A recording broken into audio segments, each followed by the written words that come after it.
enable the live transcript. And whenever you're ready, Yubi. All right, good evening, everyone. We're going to call this meeting to order. And the first item of order is roll call. So if you just shout out your name. Yubi Stewart, present. Justin Hubbard, present. Kim Knight, present. Dan Grow, present. Almina DeBlasio, present. Kelly Roberts, present. There you go. Dodie Cal Forster, McIntyre, present. Alice A. Scott, present. Kayla Crosby, present.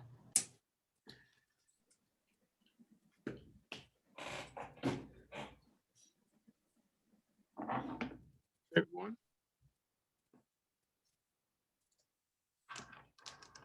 Okay, the next thing on our agenda item is public discussions, and I think we had one thing that come up.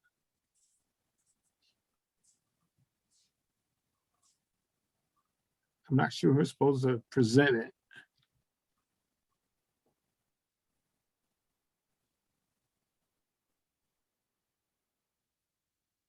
Scott, are you familiar with it?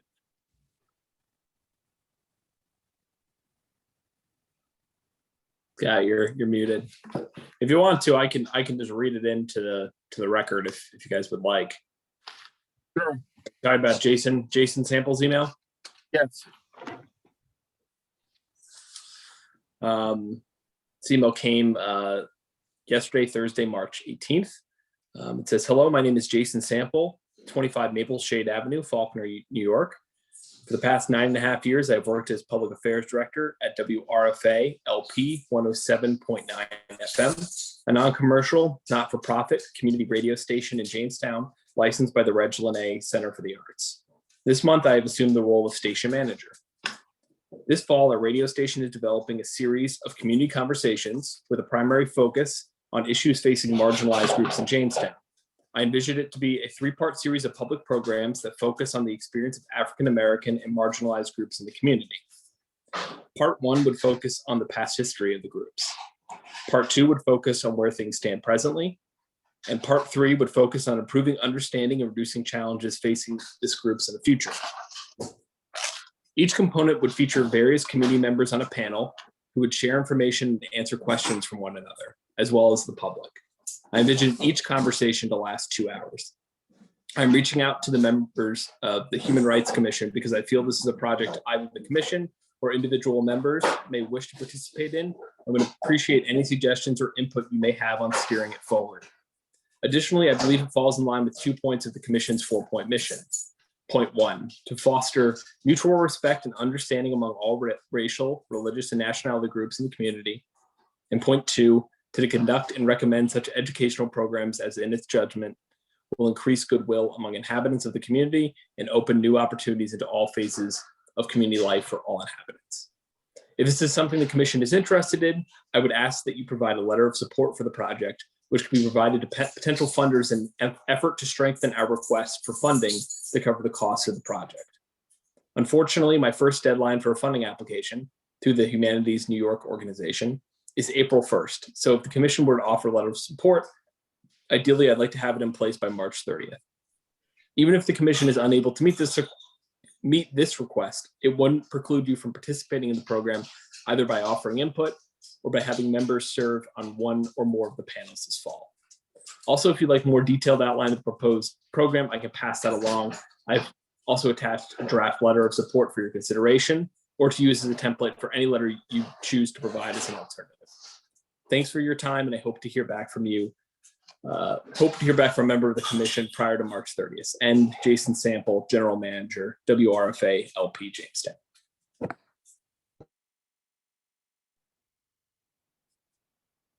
Does anyone have any thoughts on this? Yeah, so I've known Jason since the Justice Coalition really started.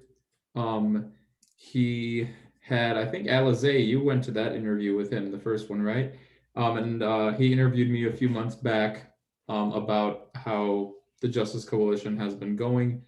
WRFA is, a nonprofit organization. It's public radio. It's really a hub for the city when it comes to, unbiased news sources. But I got to tour the actual facilities up there when I went up there for an interview, and got to really see Jason's vision of what he wants to do. And it's really outstanding stuff. It could really just be a model for how to have these types of conversations and to really get the marginalized members of our community into the forefront.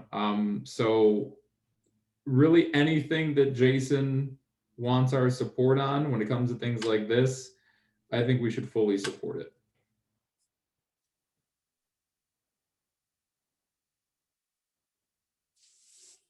I agree. That sounds good.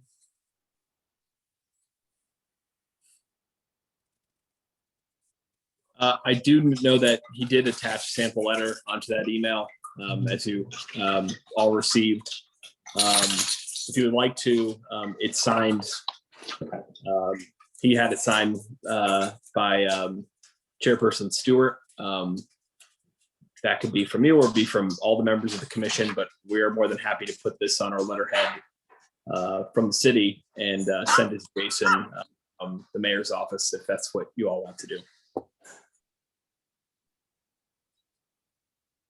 Are we sure this is gonna be a good connection?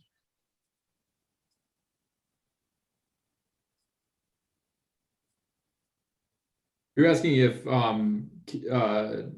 connecting with WRFA is going to be a good connection, UV? Yes. I would say absolutely. There's not a doubt in my mind of whether we should support this or not. I think we should definitely support this. And when it comes to the programming that he wants to push forward with this grant of having these community-based conversations, I think that could be something really powerful. And in the future, just the amount of power that having a public radio station that really starts to, talk about these issues of social justice, talk about these issues of injustice, I think it'd be something that could be really dynamic for the community. So yeah, for me, I don't know if anybody else has something to say about it, but once I saw that Jason was connected to it, and once I looked at the draft that he wrote up, I'm all in for it. And I think everybody else should be as well. Yeah, I'm glad to hear that you know him. I personally don't have a relationship with him, but I do like the idea of this, of having public and local conversations about these topics. I think that could be very beneficial. With anything, I want to be a little bit wary of what we're promoting or whatever you want to call it, sending a letter for. But it sounds like this is a good person on your recommendation, Justin. So seems like something we could get behind. If we want to, do we want to evaluate it further, or do we want to kind of take it at face value? Well, wasn't there a deadline of April 1st? Mm-hmm. That's what I heard. Yeah. So this is, we're sending this letter, it's for like a grant to talk, or okay. So he can have funding to put one of us or as many of us as we want on the radio. Yes. Yeah, basically, yeah, what he's asking for, he's applying for a grant to do this programming, and he wants the support of the Human Rights Commission on the application for the grant. Then he also said that even if we cannot support the application for the grant with a quick deadline and all that, he still would like for people on the Human Rights Commission to participate in this. Right. Okay. We're meant to be the representatives of, in the city for the marginalized communities. And hopefully by fall, we're able to really focus on those focus groups and things like that. So we really have them, besides our own, really communities right now, we really get our finger on the pulse for the whole city, and then we can serve as representatives in that programming. Right. Okay. And this grant is specifically for that programming.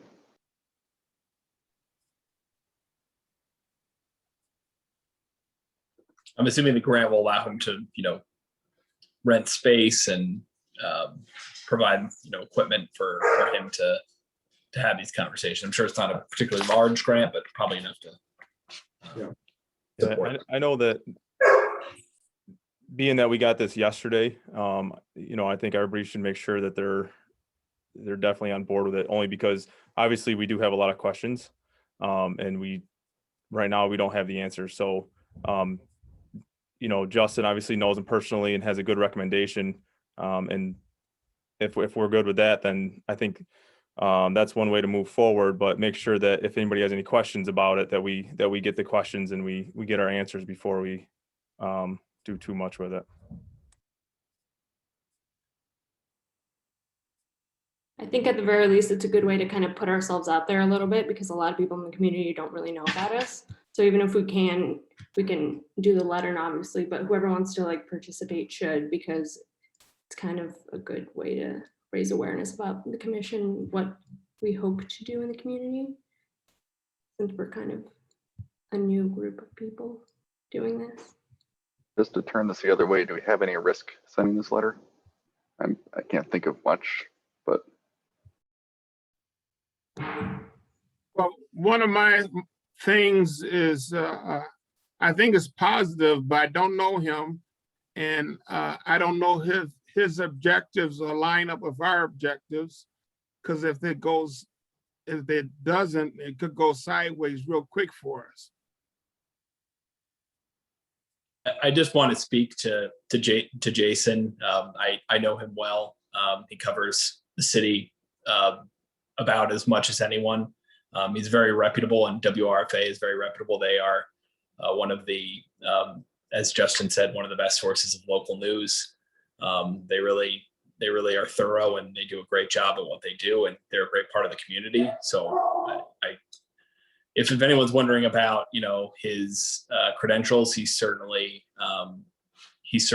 one of the best. He interviews the mayor, council members of the community all the time. So he has his pulse on, and this is all Jamestown focused. So I would say it's a great opportunity, but I just want to speak to his qualifications, and that I know this will be a good program to support. Alize, you interviewed with him. What's your vibe?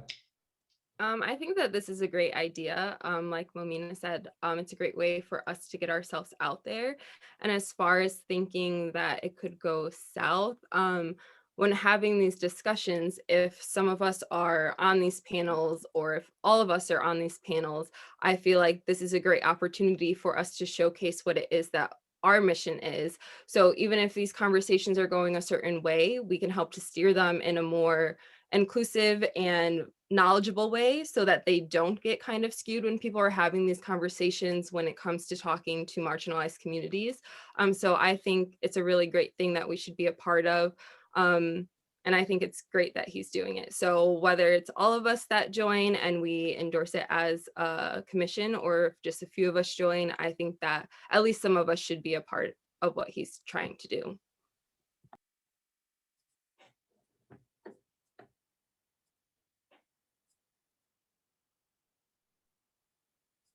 Sounds pretty good to me. It makes me feel a little more comfortable.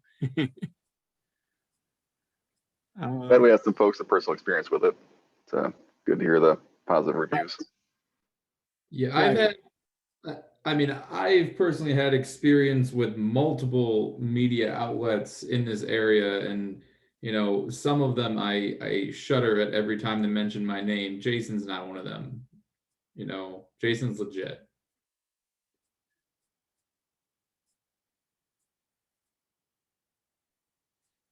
That sounds good. He probably wouldn't have reached out to us if he wasn't legit.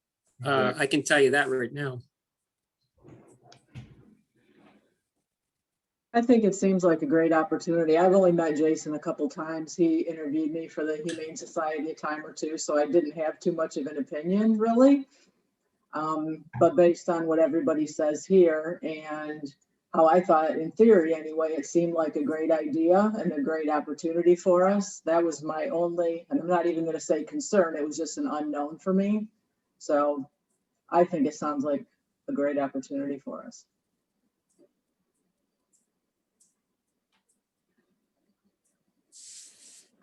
Sounds like everyone's in favor.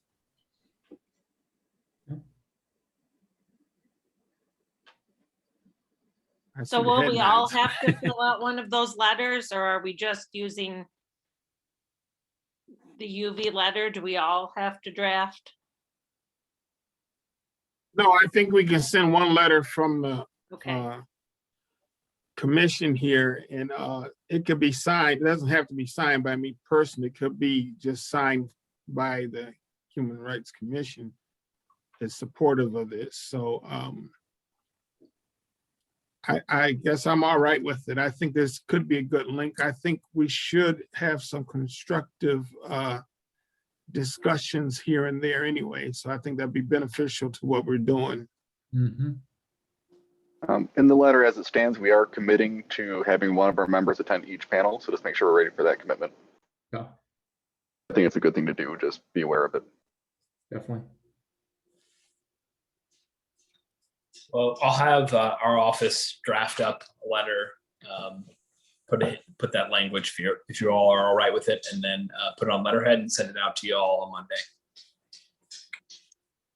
Good. Fantastic. Very good. All right, our next discussion was procedures for complaint resolution and voting. And I'm gonna just put out my idea first, and then we can just kind of discuss it. Usually in these matters, in these group matters, we kind of follow Robert's Rule of Order. And the pattern that has been set that the topic comes to the commission, we discuss it. And after that, at some portion, if we make a decision, somebody should make a motion, and it can be second, and we call for the question. If there's unreadiness for the motion, then it needs to further discussion. If not, we take the vote, and that should settle it.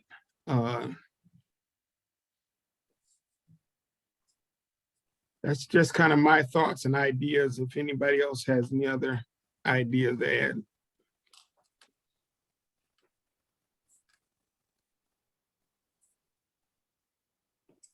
I think that's a good idea. I think my question would be, would we then just poll each of the members as far as to get the vote, so that, because obviously, especially on Zoom, it's extremely difficult to ask everybody to say yay or nay. So we'll just poll everybody, each person separately, and then we could get the vote count that way. I think it has, are you asking for like I believe it would have to be a public vote, right? Are you asking for like anonymous poll? No, like No? like when we decide that, hey, we're gonna vote on this, then we would go right through the list that we're here right now. And we would vote. Yeah, it'd be right during the meeting, and All right, cool. instead of everybody trying to say yay or nay at once, Of course. just like a council meeting, we'll go through one at a time. Everybody says, their answer. Exactly. Yeah.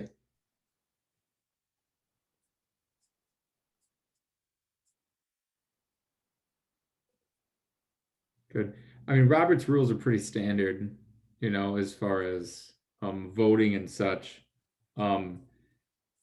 I do want to make sure when it comes to discussing the actual complaints and topics that come up, that we're not such slaves to Robert's rules that we don't actually have legitimate, authentic discussion, because sometimes Robert's rules can get in the way of that. If you've ever watched different council meetings and different things like that, sometimes they, it can get murky and slogged down, so as long as we're still willing to, have real discussions, and not be, so stuck on just the procedures, then I think it'll be perfect. Well, I agree. I don't think it has to be so complicated, but I think we do need to discuss it, each item, and come up with some kind of a point to it. My question would be for us would be, do we need to put a time limit on a discussion and table it for next meeting so we're not tied up for an hour on one item or something like that? I don't know. I think that would be driven by each individual circumstance. I think that it would be difficult to establish that time frame now, not knowing what it is that's coming and what kind of discussion it's going to require. Not super knowledgeable about Robert's rules, but if we wanted to table something, we could just hold a vote, right? Yeah. Yeah, you just make a motion to table it basically, or a motion to vote on it. Motion to vote on it, you really don't do until you're set in stone, and everybody knows what's going on, But as far as the time limit, I agree with Doty that, if we put time limits on things and then suddenly we're actually into the thick of the discussion, then time's up, and that won't work. It'd be good to have a convention or a guideline, but we don't need to hold ourselves to it. Right. And the simple things can be done by a common consent.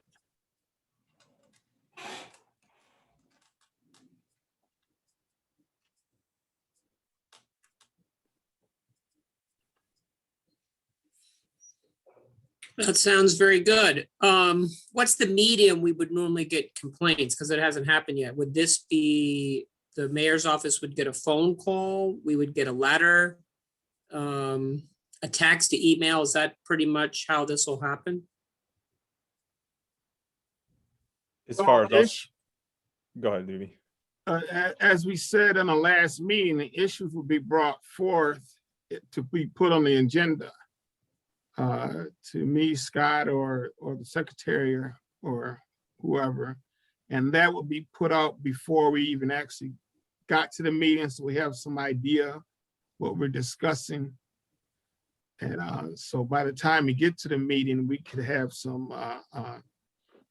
ideas on the discussion that we'll be able to move more efficiently. So that's what we had discussed the last time. So they could be generated from issues, they could be generated from the exploration groups or wherever they come from, public or wherever they come from. Chairman Stewart, do we have guidelines as to what would require a formal vote and what could be through common consent? Not at this point. You have any suggestions? No, I was just curious if, given our responsibilities, if there are guidelines regarding, if specific resolution needs to be made by vote every time, or I just didn't know if there was some formal guideline for that.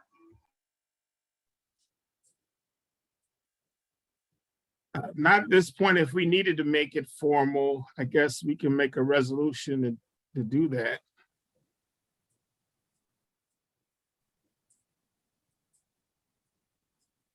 If we don't have it, I don't think it's necessary. I was just curious as to whether there was some guidance by the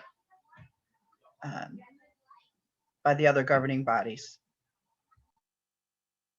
or even a precedence.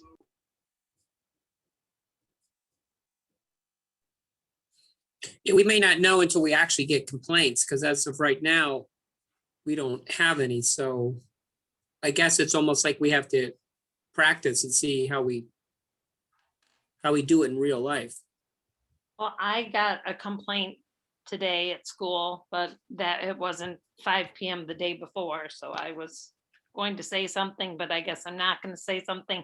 I will email it to you, UV, and then we'll go from there, or, We can definitely talk about it. okay. Yeah. I mean, we meet, I mean, I'm sorry, we've been meeting since October. It's March. We meet once a month. If there's something that we can address, I think we need to start working. Right. Well, is this the time to say something, or should I wait? Do we want to figure out our voting protocols and that kind of stuff first, and then we can go over that? I mean, that's up to you, UV. Well, I think we probably should finish our protocol, Yeah. so at least we know how we're just addressing the items. But I'll add it to the agenda.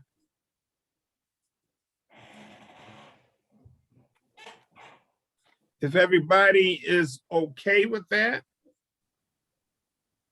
that we present it.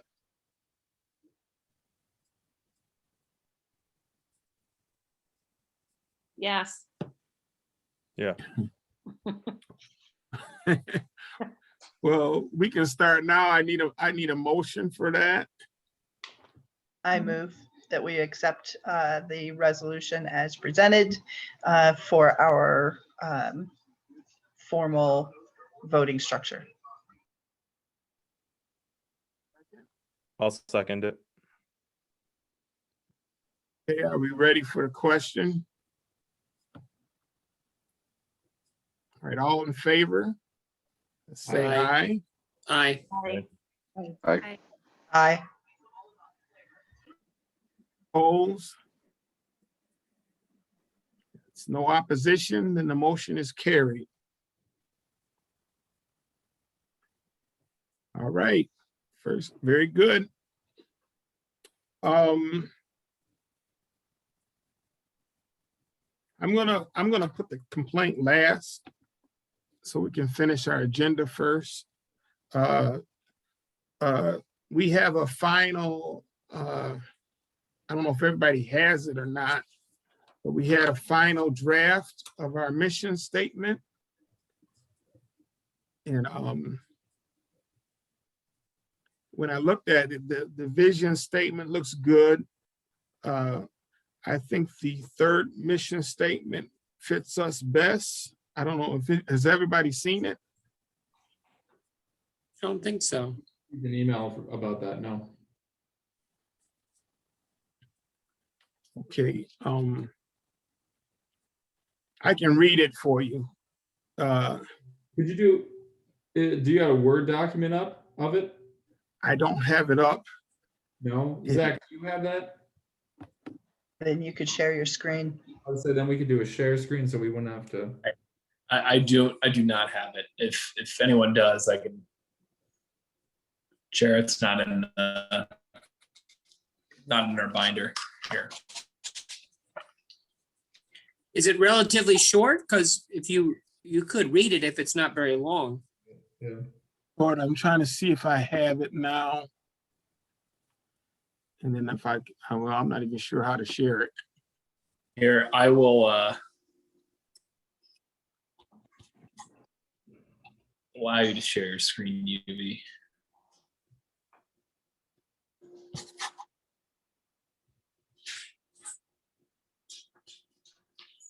So if you're able to get it up, just hit share content, and then it should give you an option to choose what screen you want to share. Let me see.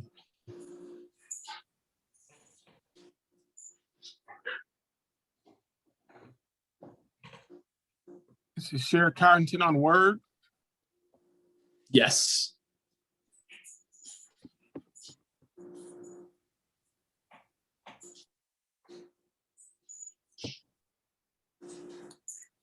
Okay, I cannot find it. Share screen should be at the bottom. If you touch your Zoom screen at the very bottom, there's a green icon that says share screen. within the Zoom window.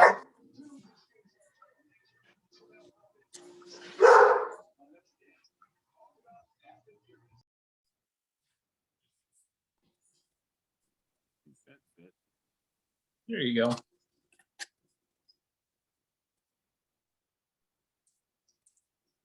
Can everyone see?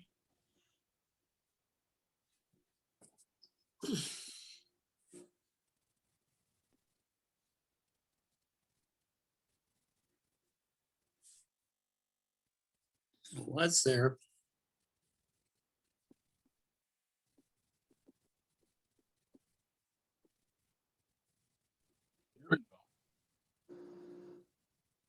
You see it now? Yes. Yep.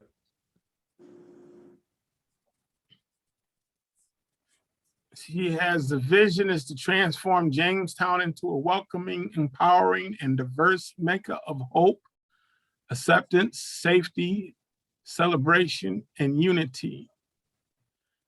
That's for the vision statement. And for the mission statement, we have three possibilities.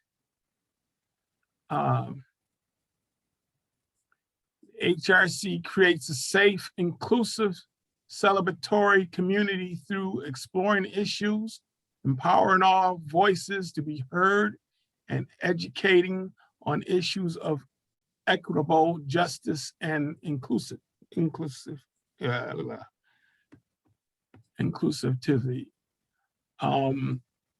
Number two, HRC strengthens the Jamestown community by exploring of issues, education, and empowerment to assure equitable and justice and create a safe environment for acceptance and celebration of diversity and inclusivity. Okay. Number three, HRC will further equitable justice in the Jamestown community through exploration of issues and resolution of injustices through education and awareness.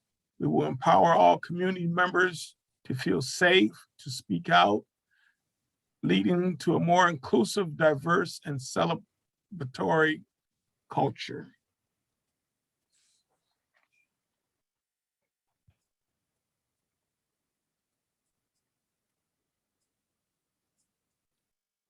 Okay, give me your thoughts. It was good.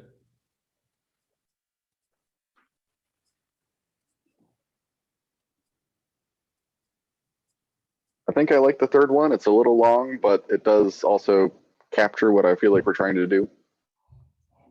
Yeah, I agree. I like the third one also. I agree as well. I wish it was more brief, but it lays it out very well. Yeah, I don't know what I would take out of it, you know? I felt the third one really spoke to us also.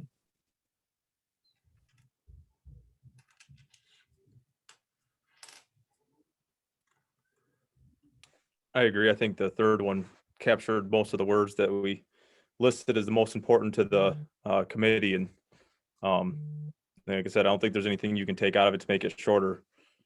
I think it's about as accurate as it gets.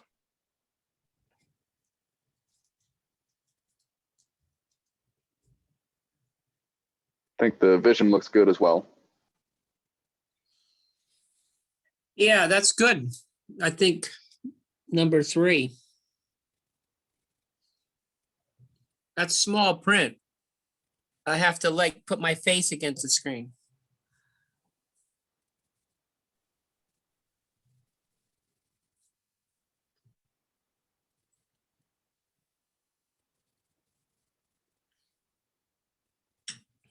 Sounds like everyone's leaning toward number three. Will that be sent out, and is that going to be on the website when it's all finalized? Yeah, that should be put on the website when it's all finalized. If you don't mind sending that to me, UV, we can put it on the website once you guys approve it. 3 looks good.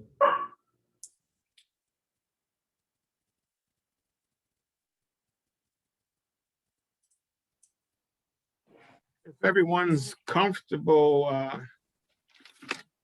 can we have a motion? Yeah, I move to accept the draft vision and the third option for draft mission. A second. Ready for the question? All in favor, say aye. Aye. Aye. Aye. Opposed? Okay, the motion is carried then. We have the vision statement and the third option for the mission statement.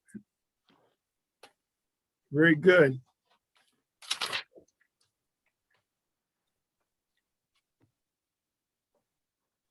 Is there a referral list for discussion for referral list for public assistance?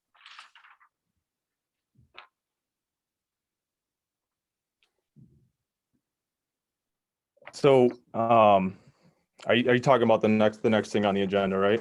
Yes. For a list. So, this is something I just want to touch on a little bit. Hey, before we get to that, we could stop the screen share, I'm guessing, right?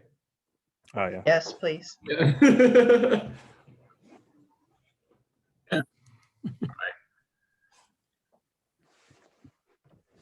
Okay.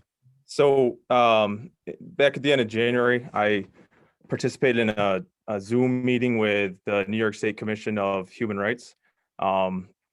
Met with a couple different groups around here. There's a Buffalo group and Syracuse and basically everything west of Albany in New York State. And we just kind of spitballed some ideas. And one of the things that I really thought was interesting that I think that we could start doing, it's not even something, I mean, we can discuss it a little bit, but it's more as we go, we can come up with this list. So a lot of what they do is a referral list.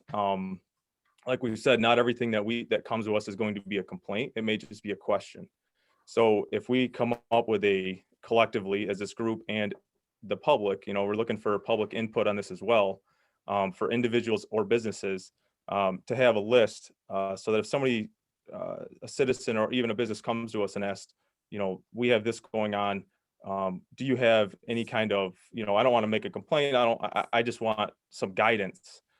We as the commission could have a list of referrals for them. So, if it's a housing question, we can let them know who to get in contact for housing or for food, or, I mean, really anything. But this is where I think we're looking at really trying to get the community involved. If there's ideas that they have that they can give to us, and we can make this list just to make it, to give guidance really is what it comes down to.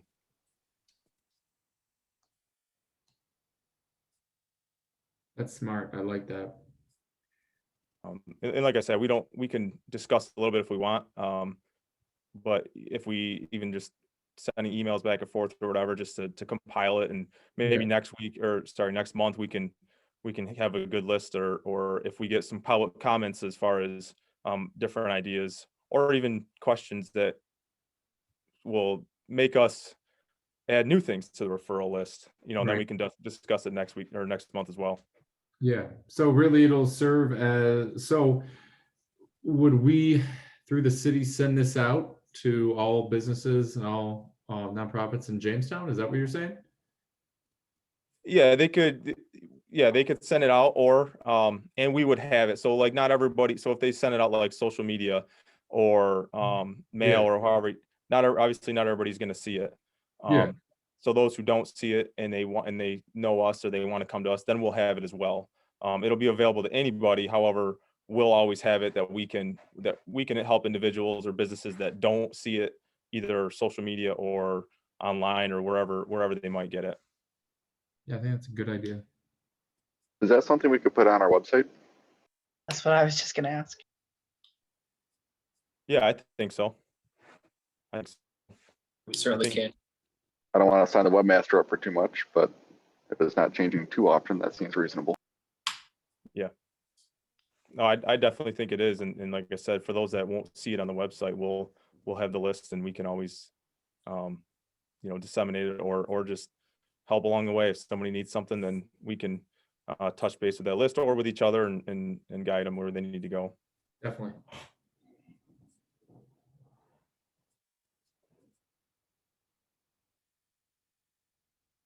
I think it's also a big thing for our subgroups as well. So like, I know we have like a disability group and we're going to talk about that. But if we get information from the ADA as far as the Americans with Disability Act, and we can give them information on that, and we can actually dig into that more and get more information as we go. Just one of the, I think, a major resource that we'll end up using.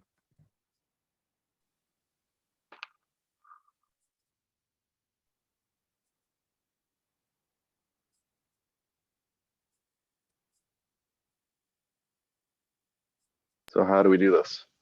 Do we just keep track of the answers to questions that we get and have almost like a frequently asked questions? Or are we going to proactively look for resources to add on to this?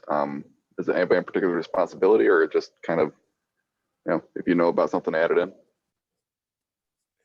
Yeah, I think we'll, if somebody comes to us with a question and we find the resource, hey, this worked out well for us, let's put this on the list, or just actively think of things, kind of scenarios or issues that, might come up, in any day life for anybody, and we can send them to each other, and then we'll make a list from there. It'll be based off of us just thinking about potential issues and us also being questioned on certain things that people need help with. Right. So are you gonna put out an email to us requesting that, and then we start shooting you stuff, Scott, or how do you want to do it? Yeah, we can do that. I can send out a group email just saying this is what we're looking for, and then maybe with Zach's help we can come up with the list and keep it all together and get that going. I like that. Certainly. I do have a list. We got a number of lists. This is more for kind of housing insecurity, food insecurity, but over COVID, United Way put together a really helpful list with many things, many organizations that people can go contact for things such as that. And though that's not everything that this group will be dealing with, but I can certainly pass that around to that email chain just because I could get some discussion going and see if, have those groups on that list. Good place to start.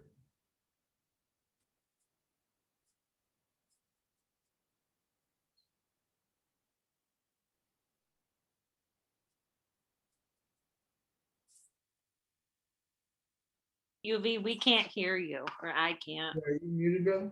There. Nope. Oh.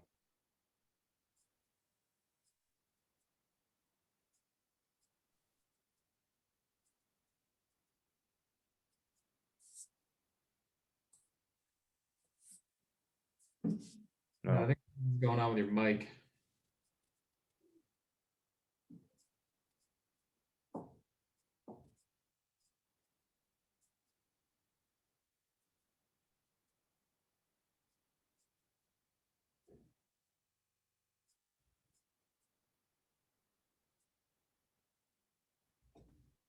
Okay, There you go. all right. I don't know what happened.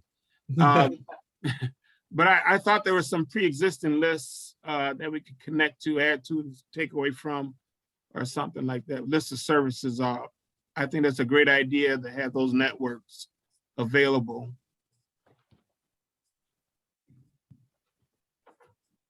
I agree. Yeah, it sounds like Zach does have a little bit of a list started, at least, like you said, through the United Way and everything. So we can just keep adding onto that list to go with everything else. I don't think we need to have a big motion, but can we have this by common consent? Mm-hmm. Yes. Works for me. That's good. Fantastic. All right, the next thing on our item was the exploration groups. I don't have a list. I know a lot of people sign up already, but I don't have a list of those who volunteered to chair the groups and so forth. Last time I talked to the mayor, he said he would try to get it for us. I know quite a few people signed up, but it sounds exciting. And I think the groups can kind of run under the same format that we run under. Yeah. Hey, Zach, I did have a question about that though. So if I want to meet with my focus group, the LGBTQ group, and I want to host a Zoom, does that have to be under the city's Zoom? Does that got to go through you guys? How exactly logistically am I supposed to do that? You certainly can set it up through us. That's probably best because Yep. I need to check just on open meetings law what the requirements would be for a commission like subcommittee. Right. But yeah, you certainly can email myself or Michaela, and we can get the Zoom set up for you guys. I do want to offer. This just seems a good time to mention it, that our third floor, our Department of Development, who was on our third floor, has recently moved up to our fourth floor. So we have a lot of space there, and we are currently putting together the old boardroom there for in-person meetings. So whether that's for your exploration groups or if you want to meet as a full committee, if you all are comfortable with that, we do have space to do that where we can be socially distant and safe within City Hall. So if that's something you're interested in, we certainly can accommodate that. And that includes for your exploration groups as well. Question, do all the subgroups have to have Zoom meetings? I'm not sure. Yeah, I will check with the clerk just to ensure that, we're just meeting all open meeting requirements and stuff. I know for like city council day, they typically have to, but I don't know if they're necessarily going to have everything recorded, or it can just be a working session between group members. But I will get back to you all on that. Okay. Yeah, because I think that was my concern while setting up that meeting is, since it's a subgroup of a city commission, should I be hosting it myself? How should I go about that? But if we could start meeting in person, I think that'd be ideal. Question. I actually have one organized this Tuesday at 4:15 at the Zion Covenant Church with about 8 people in person, just kind of like a friendly chat. I checked that with UV. Is that fine for me to begin? That's the interfaith group. So this Tuesday at 4:15, about 8 to 10 different religious organization leaders are coming. Rick Miller, I don't know if you know him, is going to host it at his church, which is quite large. So if that's okay with all of you, it was just an informative meeting. I just wanted to let them know what is possible.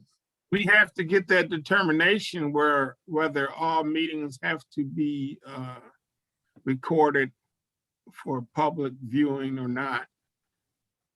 I'll make sure to get that to you as soon as possible. I'll check with the clerk just to ensure. I don't want to speak to either way. I don't think that it should be a problem, but I also don't want to say that it won't be, and it turns out that it is. So I will get the determination for you very quickly and send it out to all of you. I would say that for some of these groups, some of these participants might want to have some anonymity when it comes to participating here. I'm running the idea is I'm running an LGBTQ group that they may not want to be public and recorded. So that's why I'm thinking in person is ideal. So I think I understand that these are public meetings. I was asking for the sake of Zoom, just in case something happens on the call. I've experienced with that, being a teacher, I need to make, if I do a Zoom for school, I need to do that under the school banner, not my own personal thing. But if we can meet in person and they can have anonymity, I don't think we should be recording those things if people need that, if that makes any sense. I agree with that because I have some concerns about that because not everybody wants to be in a public discussion like that. I think at times that maybe we do need to make public presentations, but we need to get a clear understanding on that issue. In general, if you are sitting on a board, a subcommittee is typically a working group, and the official statements come back to the larger group from the subcommittee. So I guess that's why I held off on doing anything, because I wanted to know that question as well. A question then, if I run my first meeting unofficially, would that be okay? It's just a friendly chat rather than official human rights, just to kind of present what's possible. Would that be okay, Tuesday? So it would not be official, it'd just be a friendly chat with some of these folks. Then I wouldn't necessarily have to record anything, and just, that's kind of what I had in mind. I don't know if that's okay, but it's not official. It's just like, this is who I am. Who are you guys? And this is maybe what's possible if we do form a more official group. It'd be kind of like a pilot thing. Is that all right? I would think so. I'll just make sure to get clarification this weekend on that and just make sure that everything's above board. I completely understand what everyone's saying, and those are all completely valid reasons to keep it. And I know typically, for city council, committee meetings, they don't have, they have typical meeting notices, but obviously they're a special group there. So I'll just make sure, just to make sure that everything's above board. So just to make sure everyone complying with anything that we have to, and if there is no reason to record them, then or have a record of the meetings and we don't have to, and you can just report back to the full committee when you come back. But I'll make sure to get that clarification this weekend. Well, unofficially, Dan, I heard that it's at Zion Covenant, it's your interfaith group, but what time is it going to be unofficially? 4:15. Okay, I may or may not end up being there. Yeah, that's fine. And my intention was to do it more unofficially. So to introduce myself and just kind of chat and say, if this thing happens, would you be interested? So it kind of like off the record. And then that meeting would be like, okay, so when we do organize this, we'd like to be part of that. That's kind of the way I understood it, just to kind of get the ball rolling rather than just kind of waiting. So. Very good, very good, very good.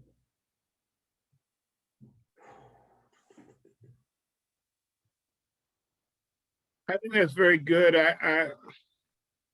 I would think that we wouldn't need to have any formal context for these subgroups, but I think we do need to have established reports. Mm-hmm. We have to figure that out as we go. And we'll get more detail on how we to operate. So we might have to table this until next discussion. Well, we'll see what Zach comes back with, but it seems like we can get these things started at least in some capacity. Because didn't last month when we were with Mayor Sundquist, and he did call them, like Jody said, working groups. So they didn't, it was just like kind of up to us, like Dan did, organize something and then he would report back to us. But I really don't believe any of those working groups need to be recorded or, Exactly. wasn't Mayor Sunquist kind of like, okay, who wants to take the lead on this and go ahead and lead it? Then just report to us every month. Yeah, and that was my intention because Right. I might be the newest person here. I've only lived here a year. That's it. I don't know anybody. So I know a few people, and then I got, for example, Sam Kadri on the Islamic Society is coming, Unitarian Church, Luke Fodder, a few people I know. My intention was just to say, hi, I'm Dan. I'm on the Human Rights Committee. This is my subgroup. Who are you? You know, tell me about your life, your story, your church, your religion. And then that's it. That's all I plan on doing that first meeting. And then I was going to say, how many of you would be interested in being this subgroup? And then I would come back to you next month and say, I got these 8 people. What do you want me to do with that? How much do you want me to meet? So that's kind of my very informal, who are you? This is who I am. And what are these subgroups would you be interested in? That's what my intention is on Tuesday. Sounds good. So can we table this and wait to hear back from Zach on early next week, hopefully before Tuesday? Yeah, I say once Zach lets us know what's up, we rock and roll. I intend on meeting with my group before the next Human Rights Commission meeting. So I have something to talk about at the next Human Rights Commission meeting. Are there any other groups that are started? Just curious. Well, the group I work with that I'm trying to link into here, they already meet every other week. They're on a project right now for the police reform, and we're having great success. So yeah, that's where we're at.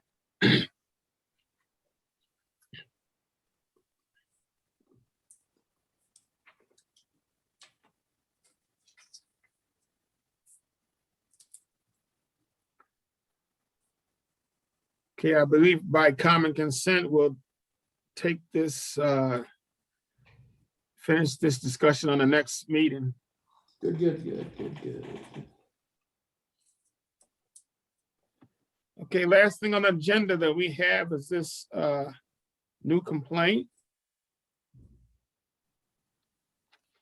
Okay, well, I was just listening to this and I said, well, I have a human rights meeting tonight. I will bring it and see if it's way beyond our scope or if it's just happening in Jamestown. I would say must be New York State. But 2 women that I work with, their driver's license expired. And now they both went to the DMV, both had similar situations that now your driver's license, if you don't have an enhanced driver's license, you need to get the real ID driver's license. And that's what they were both going for. And they're women that are married, so their names aren't their birth names.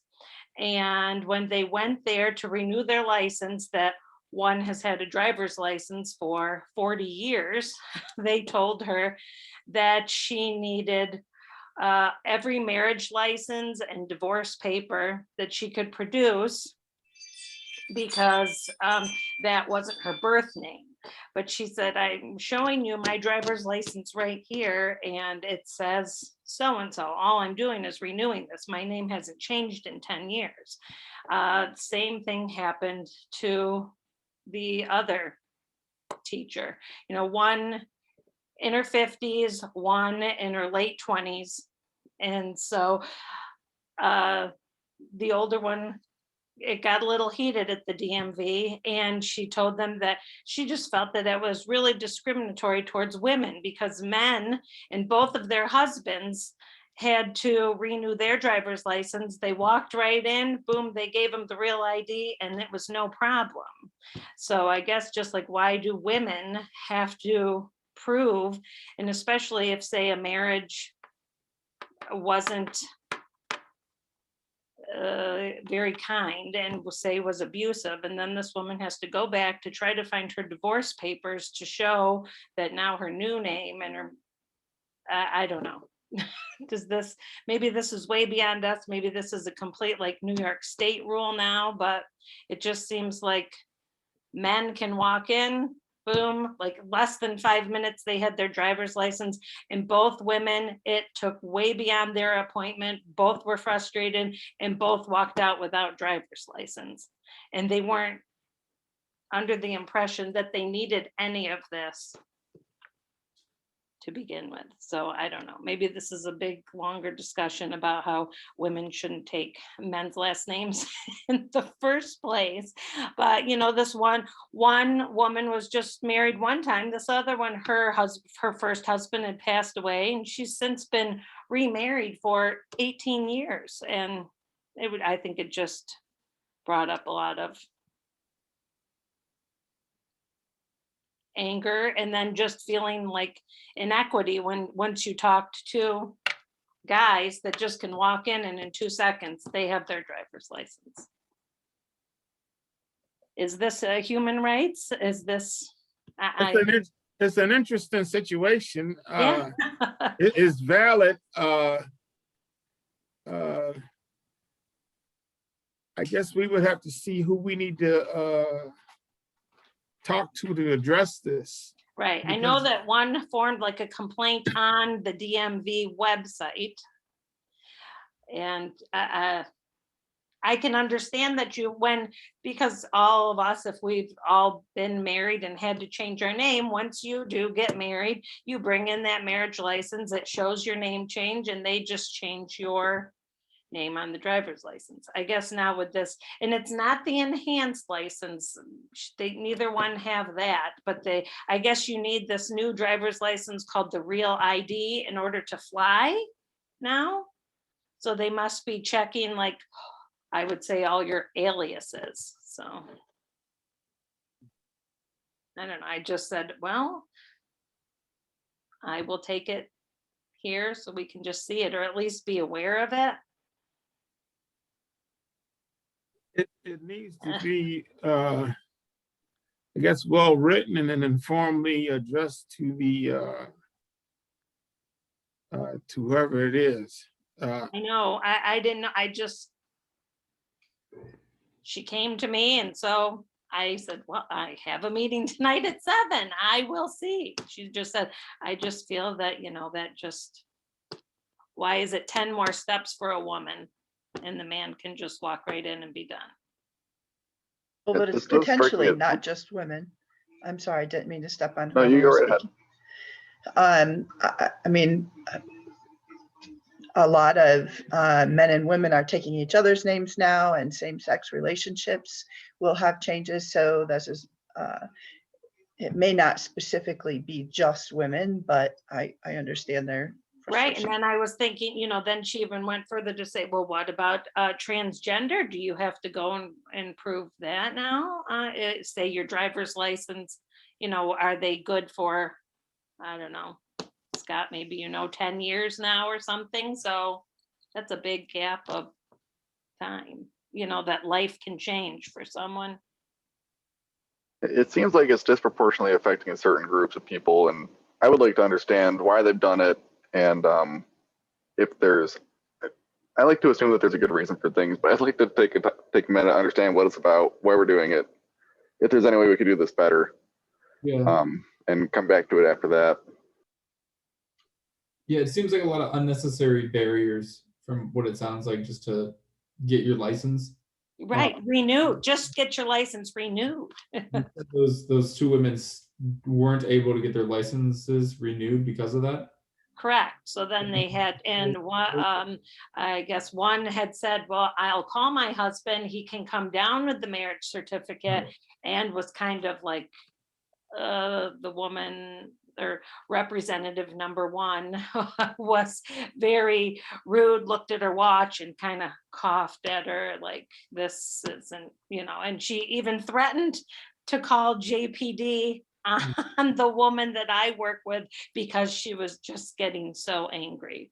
Right. Which, and just frustrated. And the younger girl just, the older woman happens to be a white woman. The younger woman is a black woman. So happening. They're still, so these women are right now operating vehicles with expired licenses. Well, I think one they expire like in a few weeks. You know how they send you your driver's license will expire. You know, you have so much time. Yeah, so it puts them at, it gives them a legal issue because there's these barriers put in front of them that are unnecessary. Yes, and you know, they were just thinking of, well, what about someone who, you know, just left a horrible marriage and maybe she didn't keep her divorce papers? How is she going to prove all of her names? Right. Mm-hmm. Well, DMV is a state entity, right, Zach? Okay. I would think. Yeah, they are. I don't know if it's something that, you know, if you guys wanted to, you know, send a letter to either the DMV or the State Commission on Human Rights, since you know, the State Commission, you know, is a state entity that could potentially answer the questions, and you know, connect with the agency, the DMV at the state level, to get clarification on this, or you could just send a letter directly to source. It's really up to you guys. But as far as I know, the Real ID is a federal like ID, right? Am I right? So they set the requirements for what you need to get the Real ID. So would that be something that Okay. you have to think about too? Because I'm not sure, but I know that ID is like a federally approved like license, which is why you need it to fly now. Yeah, Okay. but we would have to push the issue so it gets up in front of the decision makers, so they can understand how complicated they made it. If you have your license for 10 years, you know, you're valid. You should be valid. I know. And I think But I- that's what she was trying to say. And they're like, you're the ones who sent me this in this name. It Why has don't- not changed. why don't Yet we- they wouldn't do anything for either Why one. don't we just request information from our local DMV? Okay. Yeah, so I mean, if we want to do it as a commission, or Kim, if you want to do it and then report back, just request information on what is the process. Okay. You know, something like that, because when it comes to these types of things and complaints, you get, you know, the hearsay and stuff, and you might. Right. So getting a clear, you know, on paper, what's the process when it comes to name changes, I think would provide some clarification on these things. And then, you know, that list that Scott's compiling, this goes right with it, because, you know, when we're talking about real IDs and renewing licenses, people are going to have to be doing this as we go forward. So if we had a clear-cut process of how to do it and why they're doing it, that could be something that we could provide people with. Okay, great. Well, Yeah, thank I you. agree. I think we need to ask some questions and find answers on why it's happening from our local branch. And then, you know, if we don't get the answers that we're looking for, or they may say that it's the policy of, you know, what they're told to do, then we can continue to go from there. But I think Justin's right. I think we need to ask the questions to get the answers of why, you know, we can figure out why it's like this, and why they need those kind of documents, and then we can go from there. Okay. Then we could This have a happened at- response as to, you know, this is being disproportionately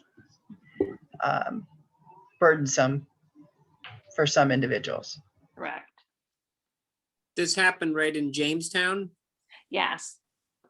See, we'd also have to figure out how much authority each local DMV has, because when I was in Paterson, New Jersey, doing inner city work, we had to figure out, sometimes they don't follow policy and they create their own. So that's where it gets very troubling. So we'd have to find out, does this local Jamestown DMV, are they following state guidelines, or do they kind of make up their own guidelines Mhm. based on how they see things very subjectively? And if that's true, then that is not good. But sadly, that happens. We've Okay. seen that happen. There's a But state I federal don't- law, you know. It's on the I DMV don't, site that tells you what you need to like renew your license based on what kind of license you have. And like Kim's right, like you basically need to, it asks you if all your documents have the same name, and it tells you that you need everything that proves why your name has changed. And also if you have a middle name, you have to have at least one thing that like shows what your full middle name is. And that's the state DMV website. Okay, thank is you. is that compatible with getting your passport? Because it's kind of an upgrade to the passport. I don't know if the passport asks you to do all that. It doesn't ask you to do all that. I just got my passport renewed and I think all they needed was my old passport. Right. And I think that's what both women were under the impression, you know, that you just, if they sent you the renewal and they had all of your information. You know, and then that brings up, you know, bad feelings that this woman would have to, does she have to find her husband's death certificate to prove that he died, and then her new marriage license, you know, from, I don't know, you know, how many names, and her first marriage license. Right. I mean, some of us keep all Right. that, but you know, some people don't. If you move a lot, you lose a lot of that. Right. Well, thank you for listening. Thank you for taking the complaint, but you know, at first I was just hearing the story thinking, oh, that's just typical DMV, you know, if you hear anything, but then when she said, but our husbands had no problem. And Well, it's not just DMV, you know, the federal's pushing for this new upgrade, especially if you tend to fly or anything like that. So it's going to become an issue Yeah. for everyone. mhm. I think we just probably need to make the right report to the right persons so they can at least look into it. We can't change it, Right. but So what is our action then? Kim, can you reach out to the DMV or are we gonna? I can reach out and just ask them what is needed for a man to get a real ID versus what is needed for a woman. I would ask probably more along the lines of saying, you know, what is the requirements for the new real ID Okay. with regards to name changes. Okay. So we have a clear I believe Moment has said it, but I think, you know, there's pretty clear federal policy Right. on this that they're probably following, which you know, it's a Right. little state to local level. So if you can get that clarification from them, so you know that they're following whatever policies have been directed to them, then will be more clear the Okay. next time. And I think if we can actually, I don't think we can actually change it, but kind of going off of what Scott said earlier, kind of maybe making a list of kind of resources, like telling, some people don't know that you can just go to City Hall if you got your marriage certificate from Jamestown and request a marriage certificate. So kind of like, or you can request a divorce decree too, because that's all Okay. record. So kind of pointing people in the right direction. So if we can't actually do anything about it, at least we can help facilitate the process of obtaining. Right. Okay. Thank you. Yeah, I was just thinking, oh gosh, does everyone have just a little like file cabinet or something that they've just kept, you know, where you keep your car insurance, But I think that this also is something that in the future we could look to writing a letter that points out to somebody in authority that there's a disparity here. I think that is within our scope. Absolutely. We can't change it immediately, but we can point out that this has created a disparity that is burdening and harming a certain population. thank I you. agree. I I think at this point, we have to table this conversation, depending on the report we get from the DMV and so forth, so we can know how to move forward on this. And so we can put this on the next agenda. Okay, for well, I discussion. appreciate you listening and thank you for all the insight. Thank you for sharing. Yeah. Yeah. Perhaps, Chairman Stewart, you could, we could reach out to the other human rights commissions to see if anybody else has had this come to them, or if anybody else has raised the issue. You know, our voice is stronger with more. I think when we get all the information together, we could, I think it should be passed up to the state and to any other elected officials that could probably give some insight on that or leverage. So I think that's the process. I think when we get all the information and we're able to make a clearer letter or so forth.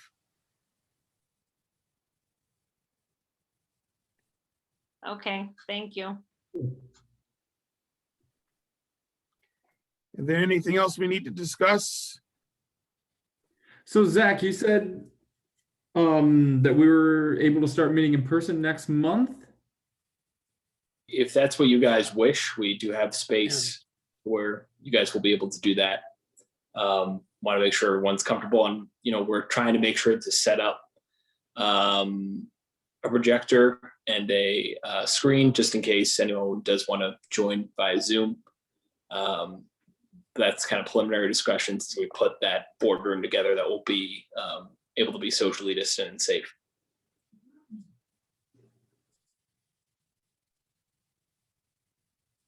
Anybody uncomfortable with meeting in person next month? That's better. It is. My dogs come. Absolutely. That's something that I think I know I look forward to it every single time I'm on Zoom with you, Momina. It was when the dogs come on screen. Well, we I don't can't- know. I've been enjoying Kelly's cat.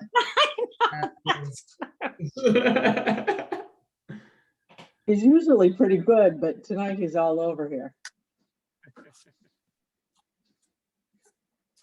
I do have one more item, Chairperson Stewart, just to pass along from the mayor.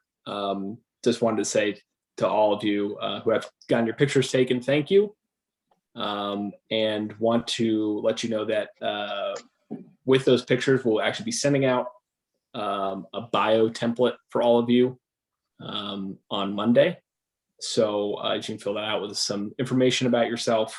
That'd be great. And that will go accompany your picture on the website.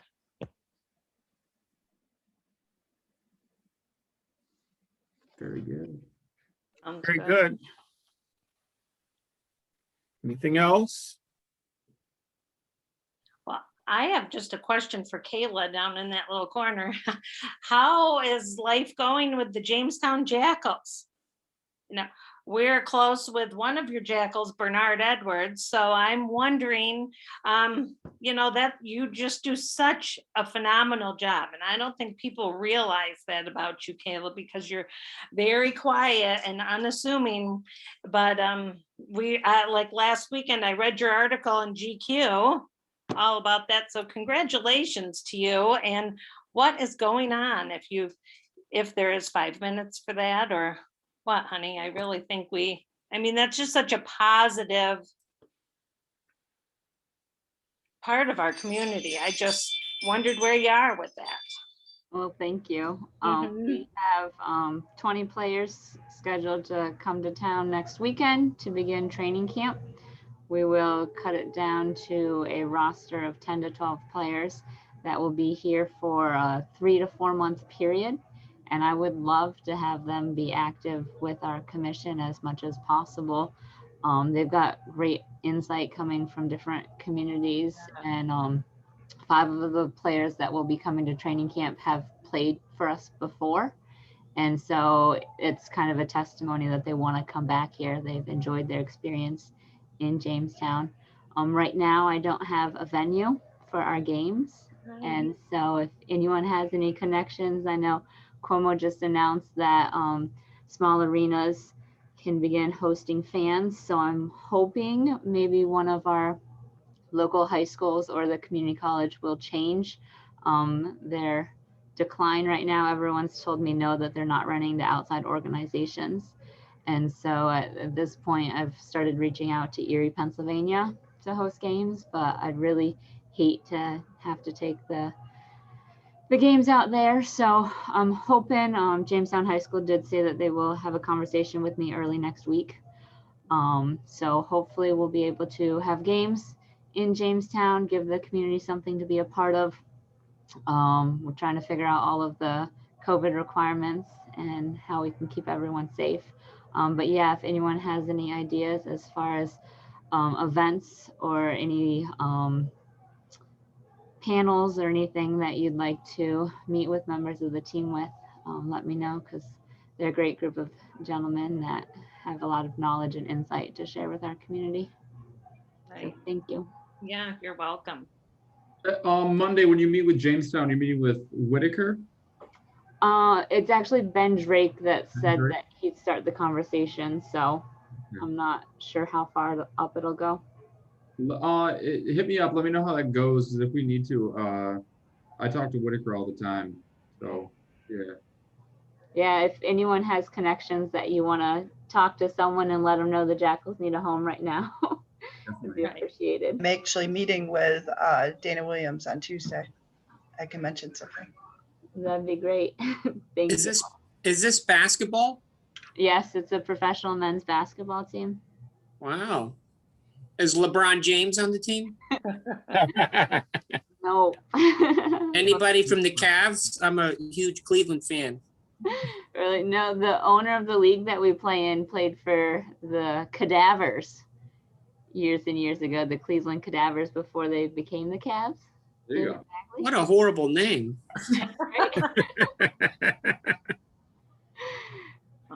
Well, Kayla, I know I was talking to Billy Torres about the GA home because they have a beautiful gym there that is just sitting empty right now because of COVID.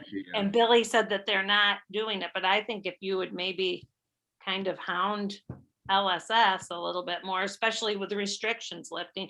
Billy told me I was looking for Bernard for the AAU team, but in that, yeah, that's why we're practicing down in Warren. But Billy said as soon as he knows the gym is open, the Knights would be the first to know. So you can be the second, Kayla. Appreciate it. Yeah, I've reached out to the GA home, but as of now, no one's allowing anyone. Okay, well, thanks, and keep up the good fight, because really you really are something. So congratulations to you, and keep on keeping on. It's been my blessing, so thank you. Okay, if all minds are clear, then we're going to call this meeting to adjourn.